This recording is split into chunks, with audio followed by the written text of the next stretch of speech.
കൃപാസൗഖ്യം എന്ന ആത്മീയ ചാനലിലേക്ക് ഏവർക്കും സ്വാഗതം. പരിശുദ്ധ ദേവമാതാവിന്റെ വണക്കമാസം 18-ാം ദിവസം നമുക്ക് പ്രാർത്ഥിക്കാം.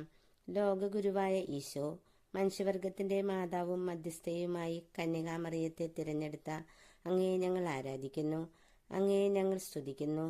അമ്മയുടെ അഭ്യർത്ഥന സ്വീകരിച്ച് കാനായിലെ വിവാഹവേളയിൽ ഒരു അത്ഭുതം തന്നെയും പ്രവർത്തിച്ച ഈശോനാഥ, ആ അമ്മയുടെ മധ്യസ്ഥത തേടുന്ന ഞങ്ങളെയും അനുഗ്രഹിക്കണമേ. ഞങ്ങൾക്കായി മാധ്യസ്ഥം വഹിക്കുകയും വ്യാകുലങ്ങൾ സഹിക്കുകയും ചെയ്ത അമ്മേ, ഞങ്ങൾക്ക് വേണ്ടി പ്രാർത്ഥിക്കണമേ. ആമേ. ജന്മപാപമില്ലാതെ ഉത്ഭവിച്ച ശുദ്ധമറിയമേ, പാപികളുടെ സങ്കേതമേ, ഇതാ നിന്റെ സങ്കേതത്തിൽ ഞങ്ങൾ തേടി വന്നിരിക്കുന്നു. ഞങ്ങളുടെ മേൽ അലിവായിരുന്ന് ഞങ്ങൾക്ക് വേണ്ടി നിന്റെ തിരുക്കുമാരനോട് പ്രാർത്ഥിച്ചു കൊള്ളണമേ.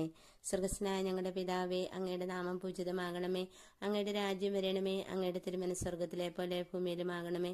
അന്നന്ന് വേണ്ട ആഹാരം ഇന്ന് ഞങ്ങൾക്ക് തരണമേ. ഞങ്ങളോട് തെറ്റ് ചെയ്തവരോട് ഞങ്ങൾ ക്ഷമിച്ചിരിക്കുന്ന പോലെ ഞങ്ങളുടെ തെറ്റുകൾ ഞങ്ങളോട് ക്ഷമിക്കണമേ. ഞങ്ങളെ പ്രലോഭനത്തിൽ ഉൾപ്പെടുത്തരുതേ, തിന്മയിൽ നിന്ന് ഞങ്ങളെ രക്ഷിച്ചു കൊള്ളണമേ.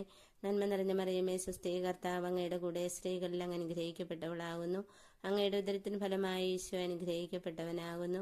പരിശുദ്ധ മറിയമേ, തമ്പുരാന്റെ അമ്മേ, പാപികളായ ഞങ്ങൾക്ക് വേണ്ടി ഇപ്പോഴും ഞങ്ങളുടെ മരണസമയത്തും തമ്പുരാനോട് അപേക്ഷിച്ചു കൊള്ളണമേ. പിതാവിനും പുത്രനും പരിശുദ്ധാത്മാവിനും സ്തുതി, ആദിയിലെ പോലെ ഇപ്പോഴും എപ്പോഴും എന്നേക്കും. ആമേ. സുഹൃതജപം. മാതാവേ, സകല വിശുദ്ധരുടെയും രാജ്ഞി, ഞങ്ങൾക്ക് വേണ്ടി പ്രാർത്ഥിക്കണമേ. ഈ പ്രാർത്ഥന എല്ലാ മക്കളിലേക്കും എത്തിച്ചേരുന്നതിന് വേണ്ടി ഈ ചാനൽ ലൈക്കും സബ്സ്ക്രൈബും ഷെയറും ചെയ്യണമേ.